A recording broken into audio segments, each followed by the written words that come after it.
What do you think of when I say the word potato chips? Are you thinking of Pringles? Me, yes. In a world where snack cravings know no bounds, this iconic product has undergone an uncanny transformation. What used to be a giant can of chips is now just a shadow of its former self. And today we dive into the shadows to uncover the sad truth behind the popular snack, Pringles.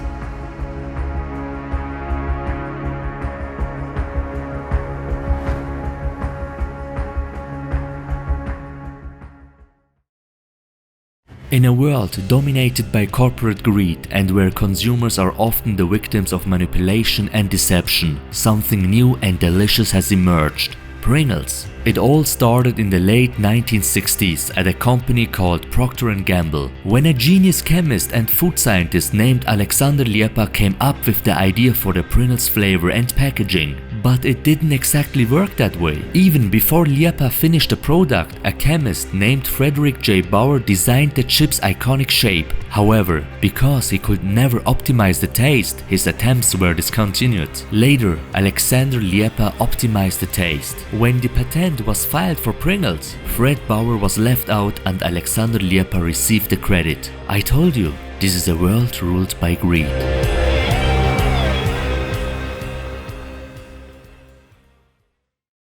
Potato chips were nothing new in the past, but what set Pringles apart from all the others was the revolutionary packaging. This difference from traditional pouch packaging caught the attention and curiosity of consumers worldwide. As Pringles grew in popularity, their unique shape and stackability became synonymous with the brand. The iconic container offered convenience, portability, and made Pringles a favorite among chip enthusiasts. One of the biggest advantages, however, was that their chips packaging protected the content, whereas chips from their competitors with plastic bags tended to be crushed. Through brilliant advertising, we witnessed the evolution of Pringles over the decades. The bright colors, catchy jingles, and unique slogans that accompanied the brand's marketing campaigns captured the hearts of consumers everywhere. Pringles quickly became a popular name not only for its addictive taste, but also for its innovative packaging. It seemed like the cylindrical can had cemented its place in the snack food industry forever.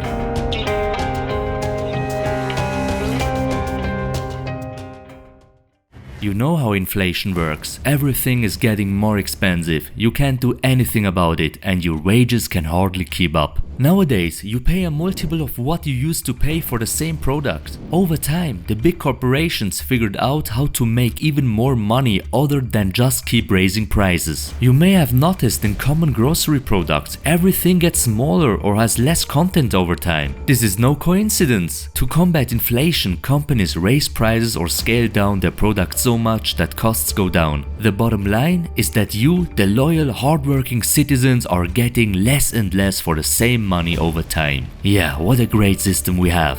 In 2016, the company introduced new packages that resembled the original packaging but had a smaller diameter, which meant, among other things, that the chips in the cans had decreased. This phenomenon has a name. It's called shrinkflation. It means reducing the size or quantity of a product while keeping the price the same or even increasing it. According to Pringles, the change in weight of the standard can was allegedly caused by factors such as inflation and rising production costs. It's a pretty sneaky tactic used by companies where they get more profit and pass the higher costs directly onto consumers. In other words, you end up paying the same or more for less content. Customers didn't take it well either and Pringles received a shitstorm.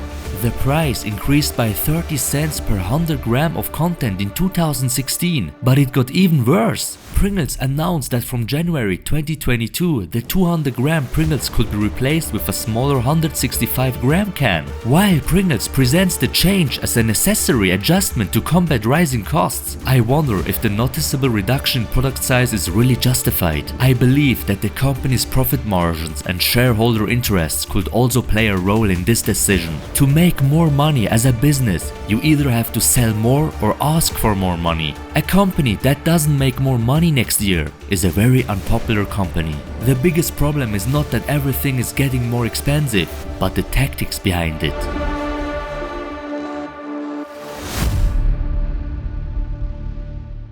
Many companies have downsized their products or reduced their content over time, probably without you noticing. They do it so ingeniously and slowly that you don't even notice it. Companies like Coca-Cola have used this strategy and still do. While they sell the smaller products, they also produce the normal larger ones. If someone complains, they say you can still buy the normal sizes, which of course are already more expensive. Over time, however, less and less of the previous sizes are produced, so that in the end only the smaller ones remain. You don't complain, because you've already gotten used to it and the game starts all over again. Now the next versions are scaled down. Everything you eat or drink today has been drastically scaled down over time, because they realize that they can't just keep raising prices. At some point it would be too expensive and people will complain. So they keep the illusion of the same price, but you receive much less. And to be able to consume the same amount, from now on you have to buy 2 packs instead of just 1. Brilliant, isn't it?